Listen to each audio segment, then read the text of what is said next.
Hello అండి, ఈరోజు మనం అన్నవరం రైల్వే స్టేషన్ నుంచి అన్నవరానికి గుడికి ఒక జర్నీ అయితే చేయబోతున్నాం బస్సులో. అది కూడా మనకి అన్నవరం బస్సులు ఉంటాయి. మనం గుడిలోకి వెళ్ళి చూద్దాం సరే దర్శనం ఎలా జరుగుతుంది. అన్నవరం కొండపైకి వెళ్ళడానికి ఇవన్నీ కూడా బస్సులు అండి. ఇవన్నీ విజయవాడ ఇంద్రకీలాద్రి బస్సు. ఇది అవి వెళ్తున్నాయి కదా, అది అన్నవరం బస్సు. మనకి ఇలా ఈ బస్సు కూడా ఇలాంటిదే ఉంటుంది. వెనకాల వచ్చిన బస్సు అది ఫుల్ అయిపోయి వెళ్ళిపోయింది. ఇంకా మాది మాత్రం బయలుదేరి మా బస్సు మొత్తం ఫుల్ అయిపోయింది. ఇంకా వెళ్ళడం ఒకటే బ్యాలెన్స్. ఇది విజయవాడ బస్సు. ఇది అన్నవరం ఊర్లోకి అయితే వచ్చేసాం. ఇక్కడ నుంచి మనం కొండపైకి వెళ్ళాలి. అన్నవరం కొండపై నుంచి దిగే రూట్ అది. కార్తీక మాసం కాబట్టి మనకు అసలు గుడి అయితే ఎక్కడా కూడా ఖాళీ లేదు. చాలా మంది జనాలు ఉన్నారండి. అన్నవరం దేవస్థానంలో ఎటువంటి అదే ఇంత దారుణమైన రేట్లనే దేవస్థానం ఈవో గారు కానీ హిందూ సంఘాలు కానీ గవర్నమెంట్ కానీ ఎవరైనా పట్టించుకుంటారో లేదో నాకైతే అర్థం కావట్లేదు. ఎందుకంటే గుడి పైన ఉన్న కొండపైన కొబ్బరికాయల స్టాండ్లో ఒక కొబ్బరికాయ 40 రూపాయలు అంట. కొబ్బరికాయ ఒకటి.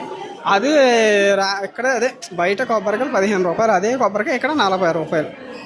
ఏమంటే పాట మరి దీనికి దానికి డిఫరెన్స్ ఎంత ఉంటే కనుక ఇంకెవరు కూడా దేవస్థానానికి రారు. ఇప్పటికైనా సరే అన్నవరం ఈవో గారు కానీ లేదంటే కనుక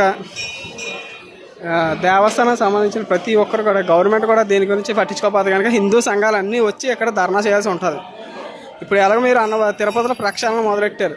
ఇదే స్థాయిలో ఇక్కడ అన్నవరంలో కానీ మీరు ప్రక్షాళన చేయకపోతే కనుక తిరుమల అన్నవరం కొండ కొన్ని రోజులకి ఇబ్బందులు పడాల్సి వస్తుంది. జాగ్రత్తగా చూసుకోండి. జై హింద్.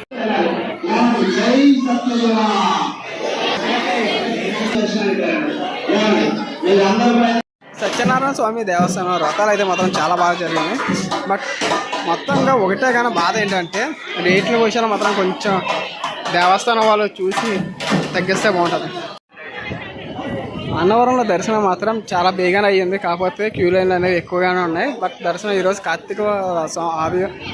కార్తీక నోములు కాబట్టి ఇంకా మనకి ఖాళీ కూడా లేదు. కాకపోతే ఇక్కడ ఒకటే మైనస్ అండి, ఏంటంటే రేట్లు మాత్రం చాలా రేట్లు అమ్ముతున్నారు.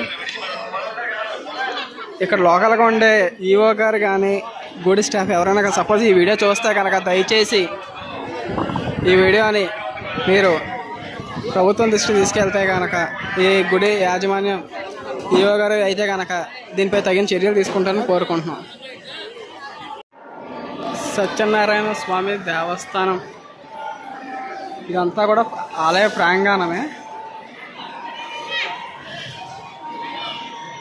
టీటీడీలో అన్యమతస్థుల ప్రక్షాళన ఎలా జరిగిందో అలాగే అన్నవరం దేవస్థానంలో కూడా అన్యమతస్థుల ప్రక్షాళన అయితే చేయాల్సి ఉందండి. ఎందుకంటే ఇక్కడ హిందువులు తప్ప ఇది ఒక హిందూ దేవస్థానం. హిందువులు అయితేనే ఇక్కడ పనిచేయాలి.